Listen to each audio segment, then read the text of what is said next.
We're building a Märklin model railway from scratch. Here's a small starter pack, the Märklin construction site package from the Start-Up series. I've built it up a bit, and now let's see how we can proceed by connecting accessories, like electrically turnouting turnouts. This also works with the startup tracks. Let's slow the train. So this is the marketing control stick, and you can control it here at several speed levels forward and back, and of course you can also control several locomotives here with a startup pack. Down here you can turn out which locomotive is controlled. Now it would be the second locomotive here that I've set up, but I can also just click on 3 more locomotives up here and slide them over, and then I can control another locomotive on the same track. In this episode, we'll closely examine these friends here, namely the turnouts. I also brought some small signals again. And it always becomes particularly easy, especially whenever you read the word startup here on this side. So Märklin Start-Up, that's the beginner series from Märklin, and with that, the stuff already works for children from 6 years old. And that's exactly what we're going to take a closer look at now, what one can do here. Right in front of me lies a very important track. That is the track with infrared control. Let's view it from above, then see it again. We have that here at the bottom of the page. This track is connected to electricity. I'm pushing it forward for better visibility on the side. This is the infrared track, which virtually receives the signals from the train without electricity here. So you see it flashes very briefly, and with that I get the signals or the commands from my power stick onto the model railway. So, I can do something else here. For that, I'll press stop for a moment and lower this track, or I had another one somewhere. No, I've unfortunately misplaced it. I'll just clear this away quickly.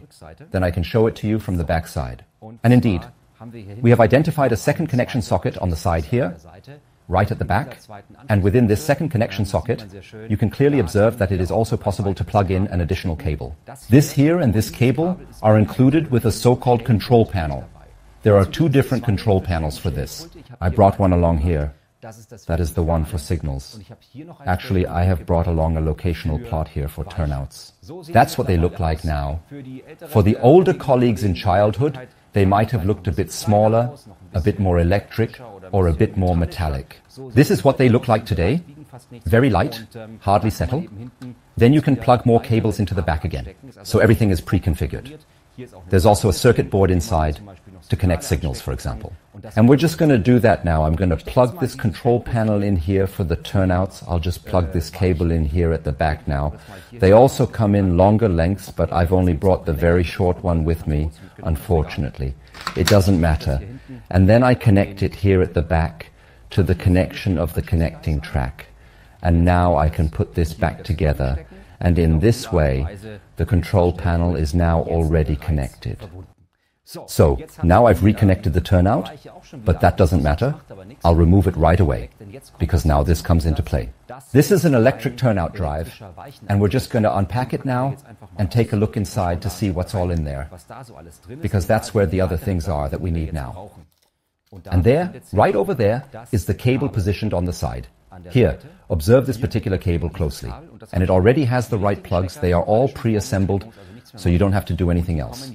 And they just come in here at this control panel at the back on the side. There's only one side, like how this cable fits. I'm plugging it in on the side now. Then our electric turnout drive is connected to the control panel. So, I just turned off the power to the system. Now I just go back here and press my controls, press the stop button again, and then I see my control panel is already lighting up on the side. I'll hold it into the camera, then you can see it better. So here we see now it lights up green, and now I can turn out over to red up here. Now it's glowing red here. With a turnout, it's simply green for straight and red for a curve. And now, I can always turn out this back and forth here, and thus control my turnout as well, seamlessly, without any difficulty. So now I just have to screw this whole thing into my turnout with the accessories that come with it, with the small screwdriver and the small screws. To do this, I simply press stop again, but just momentarily, and then remove the turnout here. So, once here, once there, and now I can already lay it out for myself, what it would look like here. So, I'm going to unplug this briefly here, just so that you can see it better. So, now one really has to take a closer look at it. Here in front is this manual turnout actually.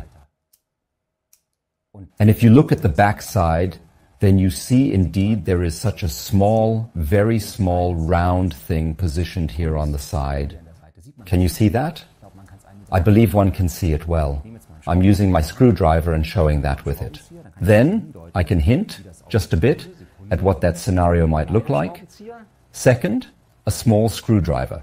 So there he is. And then you can see that again in small here, just pointing over there. Here you see this little black cone on the side. He disappears again and again. Exactly this one, he has to go there now. This needs threading through here now. And now we have something else. Indeed, now we have, as you can see, these two holes here on the side. Once here and once there. And now, these particular things right here are going to be securely screwed on very tight. So, now let's take a look at this. No, that was the wrong hole. Yes, that's right. Exactly. That's one thing. This is the second. There it is. Now you see it. It clicks in place. Well, now we see, does the turnout drive fit? You can turn out it, allowing this tongue at the front to bob along. Now we need two small screws included with the bag. There is also more included, namely a concrete cover that is supposed to look a bit more realistic for modern turnouts. Then you can just put a concrete cover on here or here. It's supposed to simulate a modern turnout motor. You can put it on instead of this manual seesaw. So, there are two little screws, this one and that, then we just use a small screwdriver and put this in here. As said, everything for children from 6 years old. So this is not so complicated now, and I believe this is also a good opportunity for a 6-year-old child to learn how to handle a screwdriver, especially the right screwdriver and a screw. Because indeed, it is never too early to start engaging with motor skills development, and there certainly won't be more than that either. So it doesn't get any more complicated here with the turnouts. So now we're screwing this tight. And then we have a second screw. And then the children also learned how to electrically turn out a model railway, further enhancing their skills. So indeed, it's a very, very simple, yet incredibly effective and quick way to achieve success, without a doubt. The second screwdriver, or the second screw, goes in. Now, it's quite tight, he remarked, and not screwed on very tightly at all. So, just so I don't actually get reprimanded by you in the YouTube comments, good. And now the whole thing is arranged so that placing the train on the carpet, nothing falls out. This drive is secured below, and we can take this cable to thread through the rail a bit. If you're looking to build everything on a plate, I'll cover that in an upcoming episode. You can drill a hole through the wooden floor to run the cable. I believe it suits both carpet and C-tracks. The C-track's nature is irrelevant. The train crosses it with ease. So now, we carefully plug it back in here. That successfully worked, and I am now turning the power back on at the facility. Then, I can already put the little cart back on here. And, if I've done everything correctly now, which I highly doubt, then it's all starting again right here. And now I can turn out my turnout here. Great, it worked. We'll take another look close up. I'll turn this over here again for you to see. Here at the... No, don't you see? So, there you can see it better, exactly. So now. And now, I can seamlessly turn out my turnout here. And also, I'm already capable of driving over the turnout with my quaint little locomotive here. Effortlessly. So, pause briefly. And then let's halt. Now, it's precisely the right moment to turn out the setting over to round configuration. And then, our locomotive can, without any difficulty, pick up this particular car, filled with the sand that is right there. There he is, right there. She's now picking him up without delay. Whoosh! And then, a swift change of direction. And then, it actually goes out the front again with the car. Yes, a very, very swift story. Let's go out, a bit faster. And now we can turn out the turnout back again, another change of direction, and drive over it again with the train. And then, it genuinely proceeds straight ahead, right here, on our very own quaint little round. So, you can now do the same thing with signals. Same principle, simpler. But you can do more. Now replacing the control panel. Let the turnout be soft for a moment. Now, the control panel looks like this, meaning it's by my side, and appears slightly different. You can now simply turn out with the button. Is it turned on or off? Here, the keys lock into place. You can see here. Now I'll do it since it's simple. I'll mark this. Pressing stop now. Power away from the track. And now I can effortlessly move this item here on the side, completely away, to make a little extra space on the system. So, now I can plug this cable back in on the side. And now would have...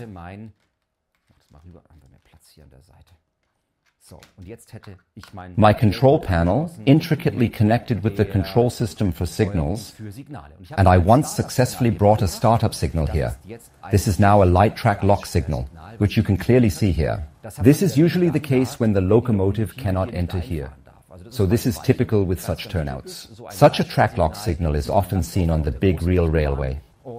And I have already prepared that here behind me, how it works. And in fact, I actually carried that along here, this small tamping ram, on this quite small mini demo track, so to speak. If you unpack that now, it looks like this here. I'll take this down because it's really very, very simple. You can now simply click that under the rail. So it's very simple, all children can do it too. And now you can easily take this track and with just a simple click, place it right here below, exactly like on the side. And then it's securely attached right here on the side. So, now we can effortlessly plug in this specific track right here, smoothly without any hassle. Now we must ensure we plug it in correctly, as I believe there are two variants. Let's do it this way. Just plug this on the side. We can now actually establish a connection with 1, 2, 3, 4 signals. And now I'm activating the power back on for my system. And now my signal lights up, showing either a vibrant green or simply red here on the side. I'll actually pull this a bit closer to you so you can indeed clearly see it. They are indeed very delicate, these things. So, and I sincerely hope now it can be somewhat more widely recognized. Yes, indeed, to a certain extent. You can actually observe that it is present here, clearly evident. Yes, it's going somewhat okay. So, either green or red, and the whole thing simply with a small jumper. So a very simple construction of the facility. Of course, there are many more signals. For professionals, we then have, for example, such beautiful wing signals. A main signal with a lattice mast, for example. Or here I have brought a main signal with a light distance signal again. So these are naturally really big things that one can also build up.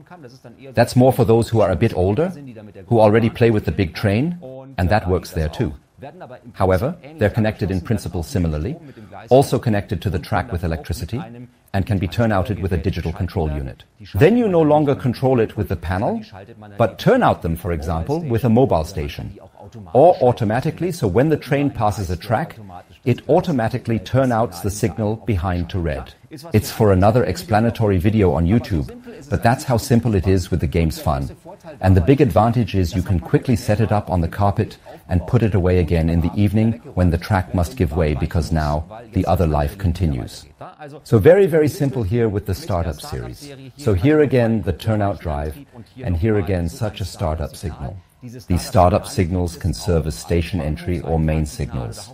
The control panels are notably straightforward. 2 control panels, 1 for signals, 1 for turnouts.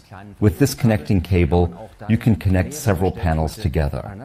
Now I have 1 cable here, but with the cable, you can connect across multiple control panels. So anyone who has more than 4 turnouts or more than 4 signals can then also connect these control panels here in series and thus build a really nice little command console here and then accordingly play around on the keyboard here and then control their railway. So I'd say let's take another spin and look forward to the next videos where we'll build more as we still have a lot planned. We have this train here, a construction site, brought a few site cabins, still want to set them up, like an unfinished house under construction here, or urgently need some small site cabins or wagons. Then, we also need a bit of substructure, maybe a gravel plant. And here's a locomotive shed, already set up, we can install it somewhere. So there, when we have fun, we'll make more YouTube videos here. Wishing you fun watching. If questions arise, head to the comments. See ya, bye. Oh, go now, right? Then, let's make some room for the little bar.